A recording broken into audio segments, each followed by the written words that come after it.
Bonjour à toutes et à tous. Ravi de vous accueillir dans cette session qui va parler de tech, bien sûr, puisqu'on est à la mêlée numérique, mais aussi et surtout d'innovation managériale. Et les deux sont intimement liés. Vous allez le voir dans notre propos avec Guillaume Tastet, qui est à côté de moi.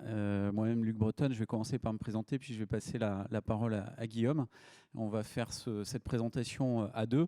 Et au-delà d'une présentation, on aimerait avoir un maximum d'interaction avec alors, ceux qui sont présents sur place, puisqu'il y a une prime à être présent ici avec nous. Et on va essayer d'échanger ensemble. Donc, soyez pas timides, profitez-en.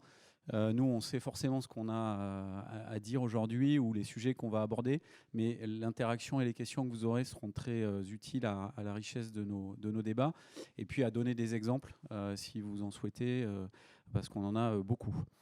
Luc Breton, donc pour ma part, je suis le dirigeant de NextGen, qui est une société qui anime une communauté internationale de leaders sur deux sujets qui sont intrinsèquement, consubstantiellement liés, à savoir l'innovation managériale et l'impact social et environnemental, puisque une des convictions que l'on a chez NextGen, c'est qu'on ne peut pas développer l'un sans l'autre. C'est-à-dire que si vous avez un super management sans réaliser d'impact, c'est dommage. Les talents vont fuir tôt ou tard, et réciproquement. Donc, on pense que ce lien est aujourd'hui nécessaire pour attirer, mais aussi garder, fidéliser les talents.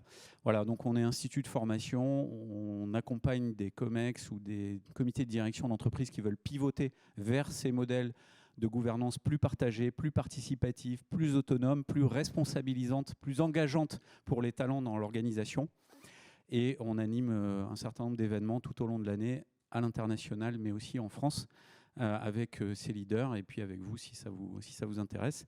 On est partenaire d'une société brillante qui est établie à Toulouse, où on vient régulièrement parce qu'on bosse ensemble avec Guillaume, qui s'appelle OpenDecide, mais Guillaume, évidemment, présentera mieux que quiconque OpenDecide. Bonjour à tous, donc moi je suis Guillaume Tastet, le CEO et cofondateur d'OpenDecide. Donc on est une startup qui est basée non loin d'ici, au village Baïséa, à 300 mètres d'ici. Et nous, on a la raison d'être d'OpenDecide, c'est comment on peut développer aujourd'hui des outils technologiques pour pouvoir accélérer la transformation des modes d'organisation. La croyance qu'on a, c'est que la conviction qu'on porte, c'est qu'en fait, on n'a pas suffisamment utilisé l'outil numérique pour pouvoir compiler toutes les données scientifiques qu'on a aujourd'hui sur comment on transforme une équipe et son fonctionnement, pour pouvoir derrière transformer plus rapidement le monde et les organisations. On a lancé une première plateforme donc en 2019 aujourd'hui, donc on est une société tech, on développe une solution en ligne qu'on a aujourd'hui déployée sur un peu plus de 1700 personnes, donc ça représente un peu plus de 17 000, 18 000 personnes.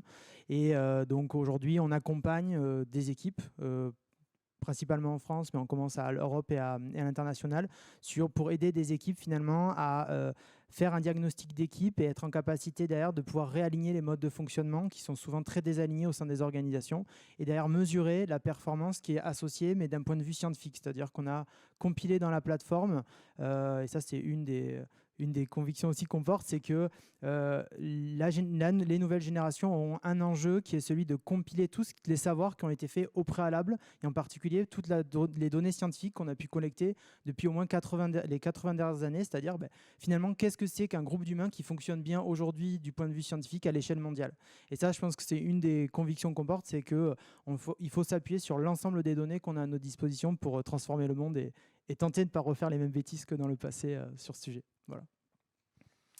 Merci Guillaume. Donc on partage le fait qu'on est des acteurs de la recherche. Nous, chez NextGen, on encadre des travaux de recherche sur le lien entre gouvernance et performance, sous-entendu collective. Vous faites ça aussi chez OpenDecide, qui est à l'initiative de beaucoup de chercheurs et dont l'algorithme a été mis en place par un certain nombre de chercheurs.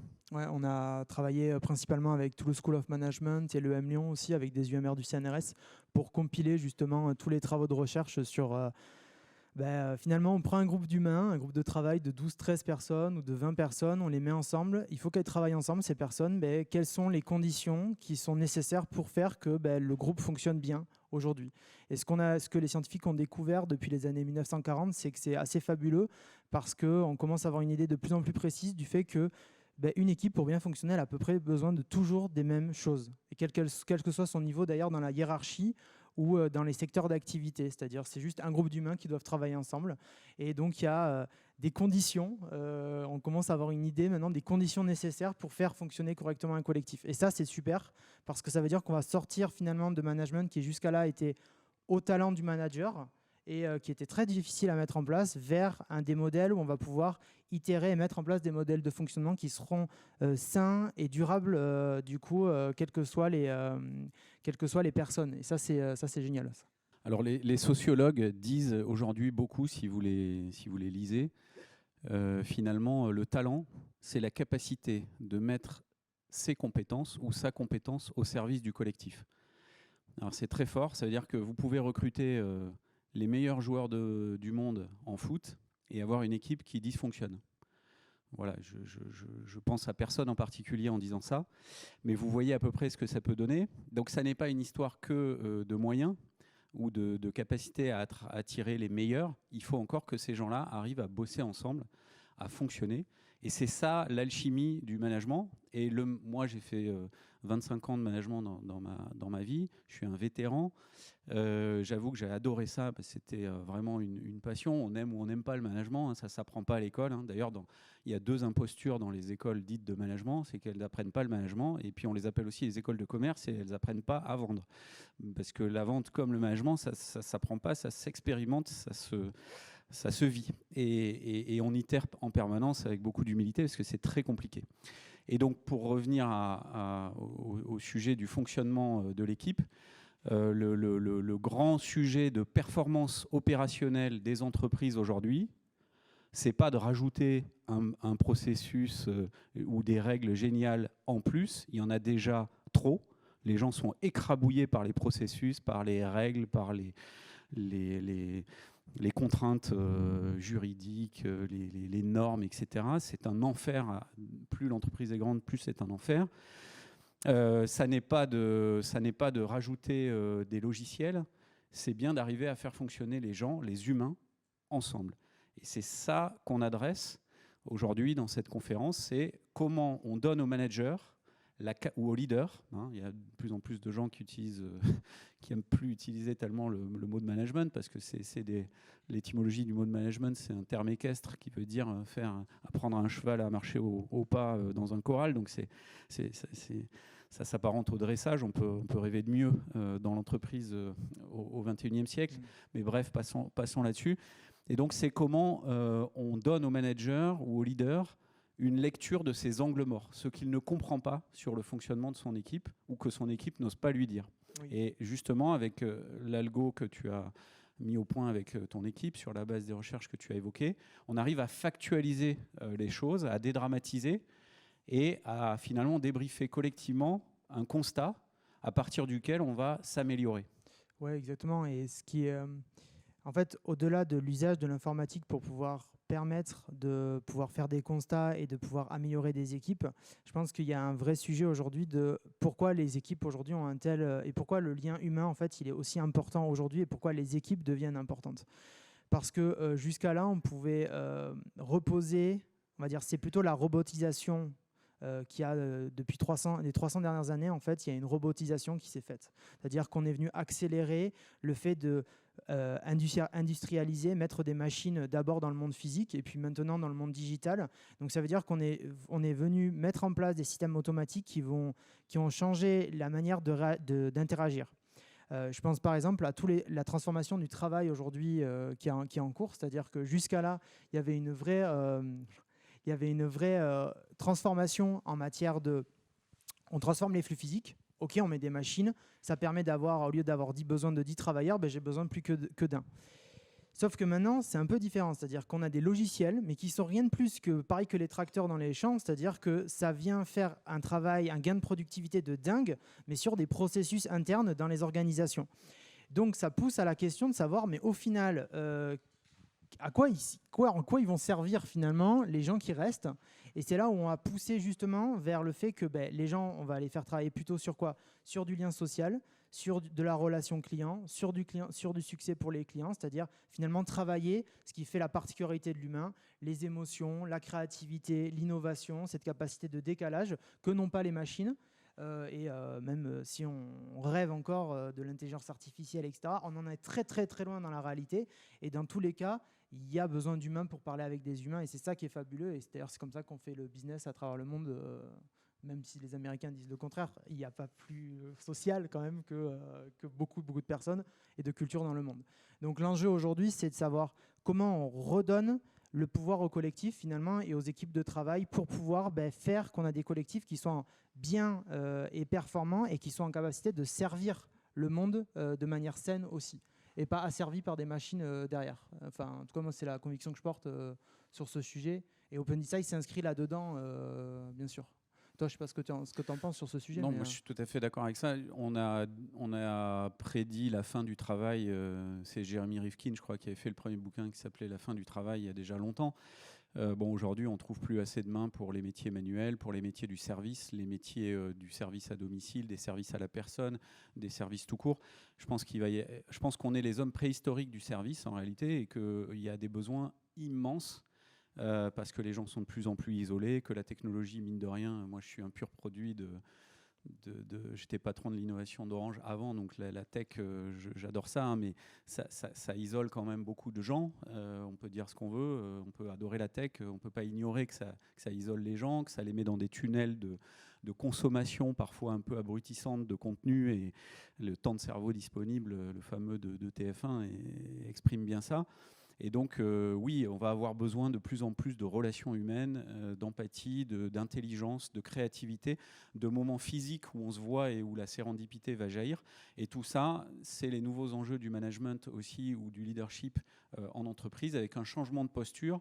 Le manager qui a souvent été en surplomb de son équipe est en train de passer en support, en co-animateur, une voix parmi son équipe, et non pas le chef suprême qui commande et puis l'équipe qui exécute. Ce que je décris paraît caricatural, mais est encore la norme dans tellement d'entreprises, et je crois qu'on l'a tous vécu dans nos carrières, où si on a quelques cheveux blancs, on l'a tous vécu, c'est sûr, à 100%. Et donc, c'est quand même pas ce dont on rêve pour l'avenir des organisations. En tout cas, c'est pas l'aspiration des gens au travail. Et ce qu'on affirme aujourd'hui avec Guillaume, parce qu'on partage cette conviction extrêmement forte, c'est que le premier gisement de productivité dans les organisations aujourd'hui, il se joue sur cette capacité des compétences à travailler ensemble, et il se joue à une maille qui est très peu outillée aujourd'hui et explorée par le numérique, qui est la maille des équipes.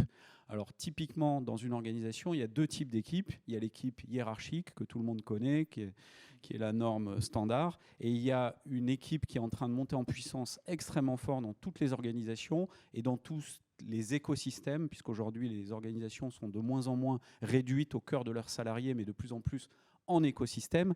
C'est les équipes projets, les équipes transverses, qui ont d'ailleurs une durée de vie éphémère, c'est-à-dire qu'elles se créent pour les besoins d'un projet qui a un début et qui a forcément une fin, sinon ça n'est pas un projet, c'est autre chose. Et donc on n'est pas crispé quand le projet s'arrête, c'est juste la vie des choses. Moi je disais à mes équipes chez Orange, je disais le premier qui vient me voir en me disant il faut que j'arrête mon projet parce qu'il va dans le mur et il coûte trop cher, je le félicite au lieu de lui dire qu'il a échoué. Bravo. Et donc cette montée en puissance des équipes projets est très intéressante. Et les deux sont adressés par chez OpenDesign avec des questions particulières. Et donc on pense que vraiment la productivité des équipes peut être nettement améliorée. Aujourd'hui, je pense qu'on utilise l'intelligence des individus dans les organisations peut-être à 40%, je pense que c'est le maximum. On pourrait facilement aller chercher 70% de la capacité créative, de proactivité, d'innovation, le génie humain en fait, des gens qui sont dans nos équipes. En fait, comme on les prend pour des idiots, on utilise à 40% dans le meilleur des cas, ce qui génère de la frustration, du désengagement, des burn-out et tout ce que vous connaissez, les maladies du travail. Donc on pense que ça, on peut aller le chercher, et on peut aller le chercher partout, et que les organisations qui vont s'emparer de ce sujet seront différenciantes sur le marché de l'emploi, quoi. Voilà. Alors peut-être pour engager la conversation tous ensemble, déjà, est-ce que ce qu'on a dit là, parce qu'on a déjà dit beaucoup de choses et on a abordé des concepts hyper importants, très lourds, desquels on peut discuter pendant des heures sur chaque concept, Est-ce que vous avez déjà des remarques par rapport à ce qu'on a dit? Est-ce qu'il y a des choses qui vous choquent? Est-ce qu'il y a des choses que vous confirmez par votre expérience? Et puis si vous n'avez pas de réponse à cette question, je vous en propose une autre, c'est de nous dire, peut-être un par un, en prenant la parole, on peut faire circuler un micro, c'est quelle serait la caractéristique pour vous d'un, appelons-le management, comme ça tout le monde comprend ce dont on parle, mais d'un management innovant. Ça se caractériserait par quoi? Voilà. Et par rapport à ce qu'on a dit, est-ce que vous avez des questions? On peut peut-être faire circuler le micro à chacun. Voilà. Il y a monsieur qui veut bien démarrer, il est super sympa parce que c'est toujours le sujet du début. Ouais, on va donner la pousse. Bonjour, je me présente rapidement. Donc Rémi Legrand, je travaille à la SNCF. Je vais m'arrêter là, mais une organisation complexe. Je vais essayer de répondre à la première question. En fait, vous exposez effectivement une capacité à analyser les données, j'allais dire un peu pour modéliser une organisation efficace, donc qui sous-entend un peu des rôles types. Alors je suis très sensible à la notion de, pas forcément parler de manager, plus de leader, et puis un rôle du manager qui évolue. Justement, il y a presque quelque chose d'un peu antinomique pour moi, mais ça c'est ma vision, c'est qu'aujourd'hui, je trouve que le management est compliqué. Souvent, c'est un rôle qu'on attend, c'est associé à un poste, alors que j'ai presque envie de dire qu'en fait, c'est l'inverse. Pour moi, le management, ça doit être une sensibilité personnelle. Souvent, on va forcer des gens à devenir managers et ils n'ont pas cette sensibilité. Ce qui crée souvent les difficultés dans les organisations parce que du coup, frustration avec l'équipe, parce qu'on ne sait pas se comporter. On parlait de la robotisation, le manager va être robotisé aussi, il va imposer et il ne sait faire que ça. Et donc justement, c'est comment vous travaillez sur un peu cette dichotomie entre ce côté, on essaye de modéliser, alors que j'ai presque envie de dire que pour moi, c'est presque une sensibilisation, c'est-à-dire que on est sensible et on peut être manager et bien s'adapter. On n'a pas cette sensibilité, ce qui n'est pas un crime en soi, et on va nous forcer à être manager alors qu'on échouera parce qu'en fait, on n'est pas fait pour. Alors déjà, je pense il y a beaucoup de gens dans les RH qui ont dit ouais, il faudrait vraiment que ce soit que les personnes qui sont motivées pour devenir manager qui deviennent managers. Bon, la réalité des faits aujourd'hui, c'est que la plupart des managers, ils sont montés parce que c'était le chemin de parcours classique. Bon. De facto, on se retrouve avec des gens qui sont principalement toujours des experts métiers parce que du coup, ils sont montés tout en haut de la ligne hiérarchique du point de vue métier et du coup, ils basculent côté management. Donc, on a des néophytes en matière de management. Voilà. La réalité aussi, c'est qu'on a beaucoup de mal à former des managers aussi à côté. Et malgré toutes les formations, etc., qu'on a, on a un vrai sujet parce qu'il semblerait que ce soit un métier qui s'apprenne, qui est très humain et qui s'apprenne sur le tas, c'est-à-dire au final, sur le terrain, de faire des choses avec ses équipes, et finalement. L'enjeu, c'est d'aider comment... donc le jeu en tant que manager, c'est comment... Le but, c'est de gagner en maturité le plus rapidement possible en tant que manager pour bien manager ses équipes. Déjà, le problème, c'est que ça prend beaucoup de temps. Et le deuxième, c'est qu'on se blesse dans ce processus. Les équipes se blessent, mais les managers se blessent aussi, parce qu'en tant que manager, forcément, on fait des essais et des erreurs, et qu'on se blesse énormément. Il y a plein de managers qui d'ailleurs, certains disent « Non, c'est mort, j'arrête d'être manager parce que ça m'insupporte, quoi, parce que c'est trop dur. Psychologiquement, j'y arrive pas. » Et donc, là où la technologie doit aider, c'est de ne pas être dans une logique d'imposition, de dire « Ah, mais il faut que tu utilises tel ou tel et tel modèle. » L'idée de la technologie, c'est justement d'être en capacité de transcrire des attentes au niveau d'une équipe, de pouvoir dire, voilà, pour répondre à ces attentes, voilà l'ensemble des choix possibles, disponibles, pour permettre au mieux de répondre aux attentes de l'équipe. Et en fait, c'est vraiment comme en fait à l'époque on avait des sortes de conseillers du roi, et je pense que la technologie sera un jour en capacité de pouvoir être conseiller des managers. Alors, ça n'empêchera pas en plus d'avoir des accompagnements humains pour gérer toute la partie émotion, qui est quand même une dimension importante et qui ne peut être gérée que par des humains. Mais cette capacité à pouvoir avoir une vision claire et pragmatique de la situation, sans forcément que la technologie nous dise « Ah, mais la seule solution en mode gros cabinet de conseil, c'est la solution A ou c'est la solution B », non, c'est pas comme ça que ça fonctionne, quoi. Il faut avoir le choix. Et il ne faut pas être dogmatique aussi. C'est-à-dire que ce qu'on a découvert avec OpenDecide, et ça c'est très intéressant aussi, c'est que finalement une équipe qui est performante, c'est une équipe qui est avant tout alignée sur ses processus de travail. Ça veut dire que quel que soit le modèle le mode de management qu'on a, que ce soit un modèle qui est plutôt centralisé ou décentralisé, ça dépendra beaucoup de dans quelle période de temps on se trouve, la nature des tâches aussi, la maturité de l'équipe. En fait, ce qui va compter, c'est est-ce qu'au final, en tant qu'équipe, on bosse comme on souhaiterait bosser à l'idéal. Et en fait, quand on pose cette question finalement aux équipes, on se rend compte qu'il y a beaucoup d'équipes qui disent fait, non, on a créé un... Déjà, on se blesse constamment. La manière dont on gère nos réunions, c'est une cata. La manière dont on définit nos objectifs, ça ne va pas du tout. La manière dont on gère nos tensions, on parle dans le dos les uns des autres, ça ne va pas non plus. La manière dont on va gérer les activités, ça ne va pas non plus. Enfin, et du coup, il y a juste souvent des attentes qui ne sont pas exprimées, qui ne sont pas alignées avec la réalité. Et donc, résultat, ça crée des frustrations, ça détruit la cohésion et l'esprit de corps dans les équipes. Et en plus, souvent, ça pose des problèmes de on n'arrive pas à produire ce qu'on devrait produire ensemble. Et donc, pour moi, la technologie, elle doit venir en aide de cette manière-là et pas forcément en imposition. Je pense que c'est important. C'est la technologie qui doit aider l'homme et pas l'homme qui doit aider la technologie. Je pense qu'il faut le prendre comme ça aussi. Mais c'est vrai qu'il y a d'autres personnes qui pensent différemment. Et voilà. Donc, je sais pas ce que... Puis me permettre, puis après je passerai le micro. C'est une petite question complémentaire. Donc, faire l'analogie du sport et puis la notion collective qui est un peu mise en avant. Est-ce que en fait, vous détectez aussi... comme le sport, l'analogie, c'est que finalement, un capitaine, il est rarement choisi par hasard et il est souvent presque choisi par son groupe. Oui. Et donc finalement, si on retranscrit ça dans la vie de l'entreprise, on promue un manager. J'ai presque envie de dire que le manager, naturellement, il est choisi par le collectif. C'est-à-dire c'est celui qui va effectivement avoir cette sensibilité, se dégager, créer une adhésion.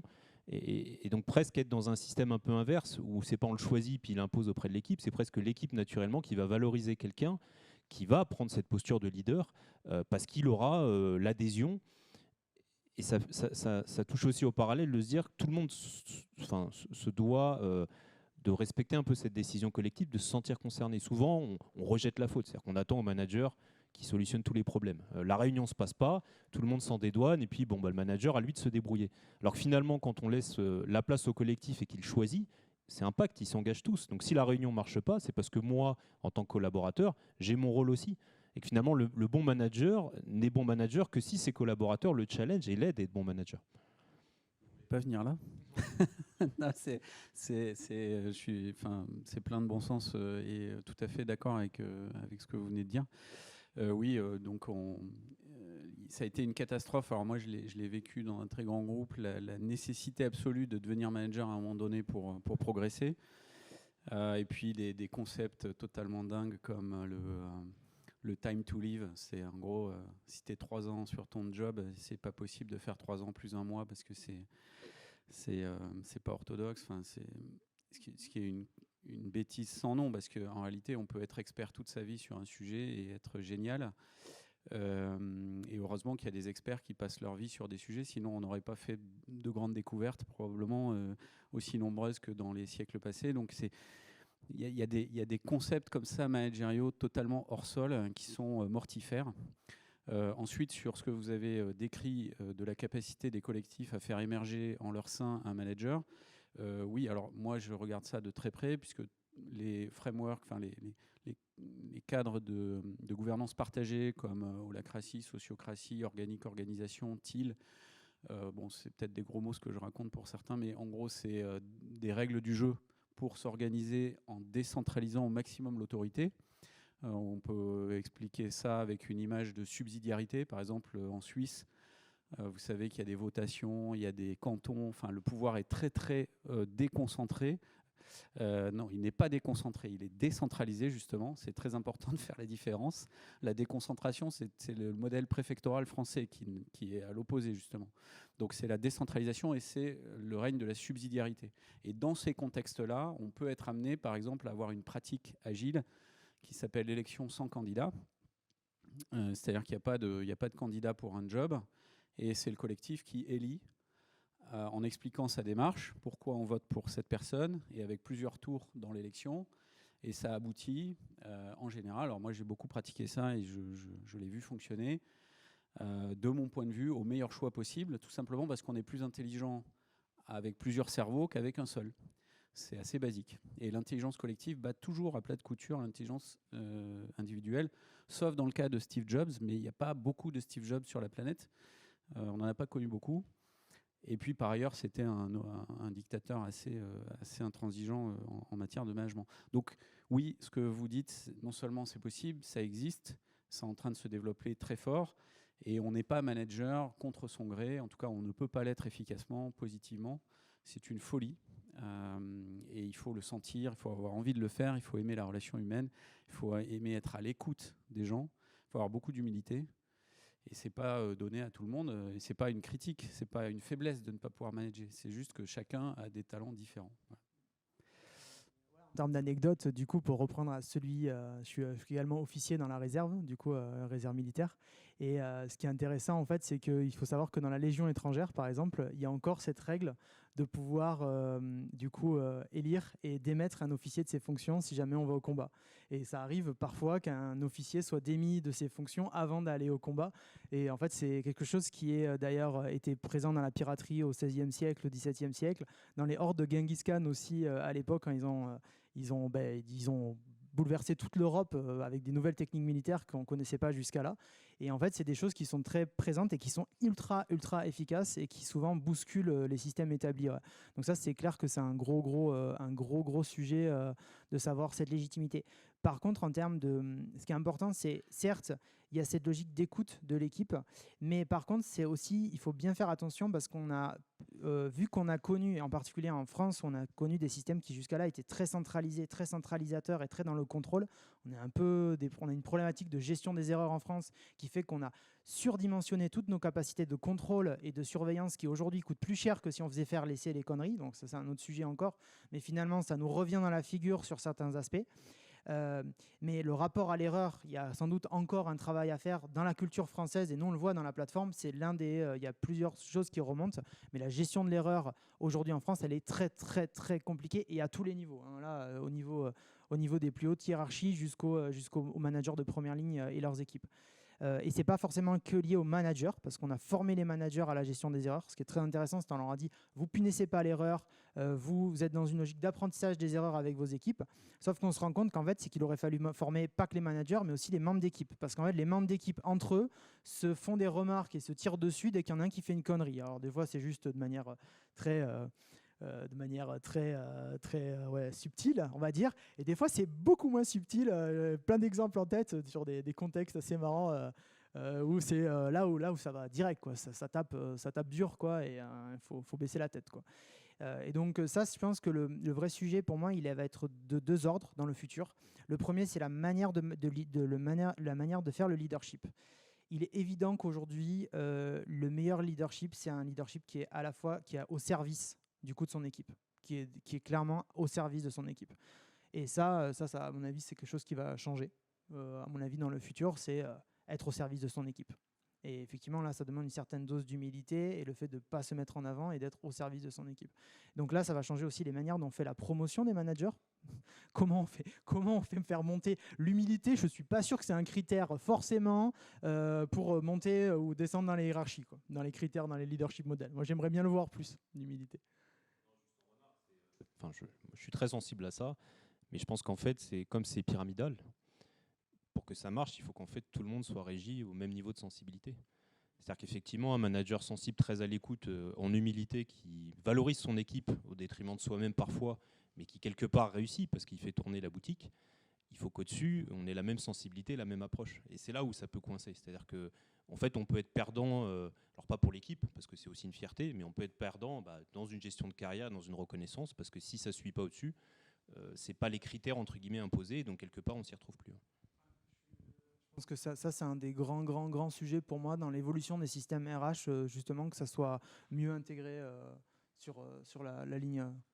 Oui, et pour revenir sur ce que j'ai dit au tout début en se présentant, le fait que les organisations de plus en plus se dotent d'une raison d'être et d'une mission. Alors certes, il n'y a pas beaucoup de sociétés à mission encore en France, mais il y a quand même de plus en plus d'entreprises de premier plan qui veulent attirer les talents, qui vont chercher des labels RSE, des labels B Corp, des labels entreprises à mission, etc., ou des labels sectoriels qui disent la même chose. À partir du moment où votre mission elle a un impact positif sur les fractures sociales ou environnementales, ou les deux en même temps, vous allez avoir besoin d'adapter la gouvernance parce que les gens qui veulent œuvrer pour le bien, ils ne veulent pas le faire avec un modèle managérial du passé, daté, avec une hiérarchie de personnes qui génèrent de la politique, des tensions, toute une série de shadow organisations délétères. Ils veulent des hiérarchies plutôt d'équipe, plus plates, des gouvernances très transparentes, mais à la fois très précises. On ne veut pas hésiter sur qui a le rôle de quoi, qui a la responsabilité, et ils veulent, je pense, ne plus être micromanagés. C'est-à-dire ils veulent disposer d'une autorité sur leur domaine de responsabilité. Et le soir, quand ils rentrent chez eux, ils veulent pouvoir dire à leur compagne ou à leur compagnon je pense que ma journée a été utile. Et ça, honnêtement, si vous demandez aux gens que vous connaissez si le soir, quand ils rentrent chez eux, ils peuvent se dire ça, et combien de soirs ils peuvent se dire ça chaque semaine, je pense que la réponse est assez négative, en fait. Donc voilà, je pense qu'il n'y a pas d'autre alternative pour les entreprises que de basculer dans des systèmes qui réconcilient nos trois personas. Finalement, on est à la fois des employés, enfin des salariés pour la plupart, on est des citoyens et on est des consommateurs. Et on n'a pas envie d'être schizophrène entre ces trois personas quand on est au boulot, quoi. Donc on a envie de faire le bien pour la société parce qu'on est citoyen, et on a envie de faire des produits qui n'ont pas une obsolescence programmée à 6 mois parce qu'on est aussi des consommateurs. Et donc tout ça doit pouvoir se réconcilier. C'est pour ça que je pense, enfin, je parle pour toi Guillaume aussi, je pense qu'on est très positif nous, parce qu'on voit que quand même les choses changent, sont en train de changer très vite. Et nous en France, on est très très mal placés parce que on est les héritiers de, on en parlait juste avant la conférence, de Napoléon, de Descartes, de Colbert. Bon, alors évidemment, c'est très centralisé, c'est très vertical tout ça. C'était très moderne à leur époque. Moi, je ne dis pas que Napoléon, enfin, je pense que ce qu'il a laissé comme héritage, c'est juste dingue. Mais sauf que c'est totalement daté aujourd'hui, ça n'est absolument plus adapté.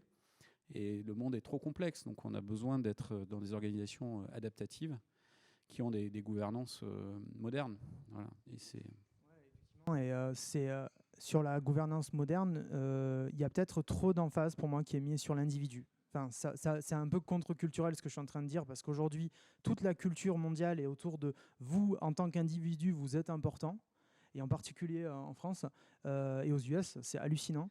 Cette surindividualisation de la société, et c'est une connerie, désolé du mot, mais absolue, parce qu'on est des êtres sociaux, sociaux, pardon, même c'est encore mieux, ils sont, en fait, on est amené à travailler en collectif, et c'est ça que d'ailleurs les jeunes générations, d'ailleurs, je ne peux pas parler pour les plus anciennes, mais en tout cas pour ma part, pour ma génération, l'une des questions qui était posée en ligne aussi, c'était est-ce que la crise de l'emploi actuelle serait liée en partie à un problème de culture du management?